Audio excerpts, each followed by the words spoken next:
As English speakers, we typically learn about the American side of the Cold War, with leaders like Kennedy and Reagan, and even Harry Truman. But many of us have never studied Russian history in school, or at least are a little bit hazy on the events that took place in Russia during the Cold War. I'm just going to briefly go over the Soviet leaders from Lenin to Gorbachev. So we're going to start with Vladimir Lenin, who was in power from 1917 to 1922. And born in 1870, Lenin's greatest contributions were his roles as Russian revolutionary, the leader of the Bolshevik Party, and the first premier of the Soviet Union. He was the founder of the ideology of Leninism, which was later expanded into Marxism-Leninism by Joseph Stalin.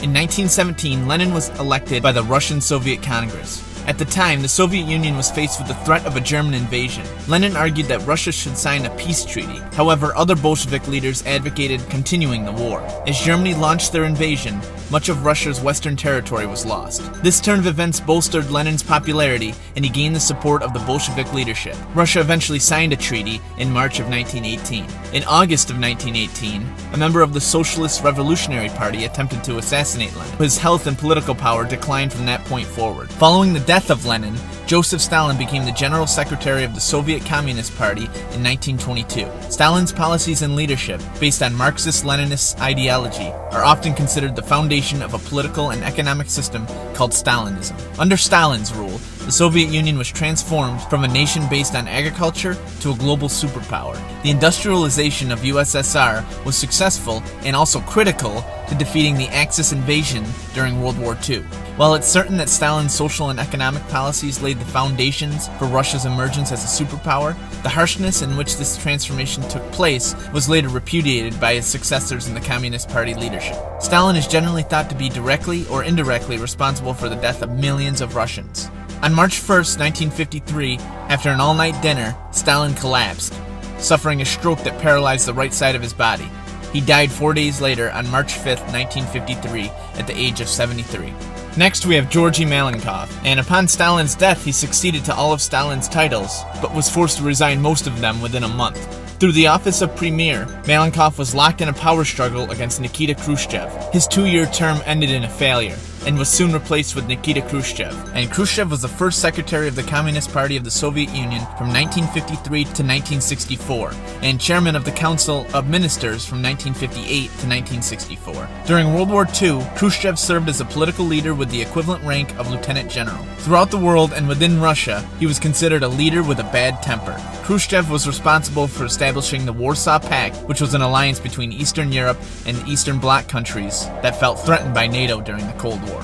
Khrushchev was also responsible for putting forth the doctrine of peaceful coexistence into foreign policy. He led the way for the Soviet space program that launched the Sputnik 1 and Yuri Gagarin into space. He played an important role in the deployment of missiles in Cuba, which led to the Cuban Missile Crisis. He is also responsible for the construction of the Berlin Wall in 1961. Leonid Brezhnev remained outwardly loyal to Khrushchev, but in 1963 he became involved in a plot to remove Khrushchev from power. In that same year, Brezhnev was named Secretary of the Central Committee, making him the likely successor to Khrushchev. In October of 1964, while Khrushchev was on vacation, Brezhnev and his conspirators removed Khrushchev from office. Under Brezhnev rule, relations with China continued to deteriorate. In 1969, Soviet and Chinese troops fought a series of clashes along the border. Brezhnev supported the North Vietnamese in the Vietnam War, and in January of 1969, a Soviet army officer tried to assassinate Brezhnev. The highlight of Brezhnev's reign was the easing of tensions and the signing of the Helsinki Act in 1975, and this recognized the post-war frontiers in Eastern and Central Europe and effectively legitimized Soviet domination over the region.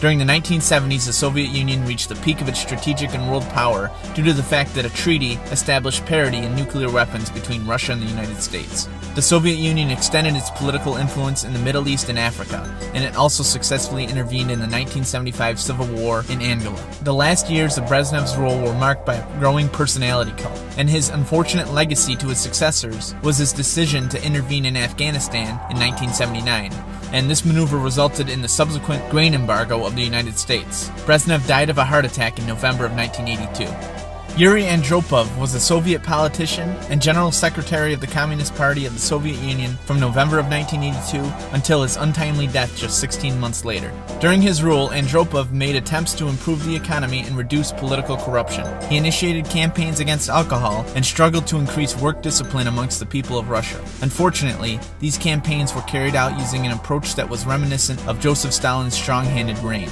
Andropov made little progress in foreign policy as the war continued in Afghanistan. His rule was also marked by the weakening of relations with the United States. One of his most notable acts was responding to a letter from an American child and inviting her to the Soviet Union. After several months of failing health, Andropov died of kidney failure in February of 1984. Konstantin Chernenko was the General Secretary of the Communist Party of the Soviet Union and led the country from February of 1984 until his death 13 months later. Chernenko's rule represented a return to the hardline policies of Brezhnev. He supported a larger role for the unions, pushed for reform in education, and wanted to trim bureaucracy. Unfortunately, he also escalated the Cold War with the United States. Chernenko's poor health made him an ineffective governor of Russia. He was frequently absent from office. Surprisingly, Chernenko's short time in office brought about some significant policy changes. He gave much greater emphasis to public opinion and used the resources of his country to invest in consumer goods, services, and agriculture.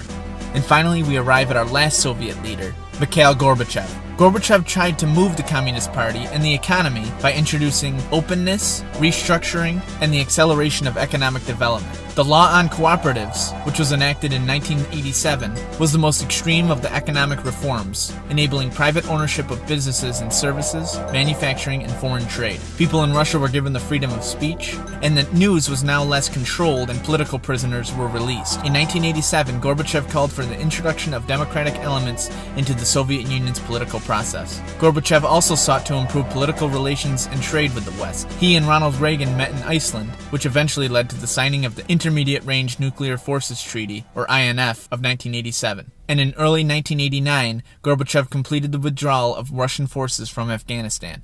The loosening of Soviet control over Eastern Europe effectively ended the Cold War, and Gorbachev was awarded the Nobel Peace Prize in 1990. The democratization of the USSR stripped away the power of the Communist Party and Gorbachev, who was forced to resign on December 25, 1991, as the USSR disintegrated.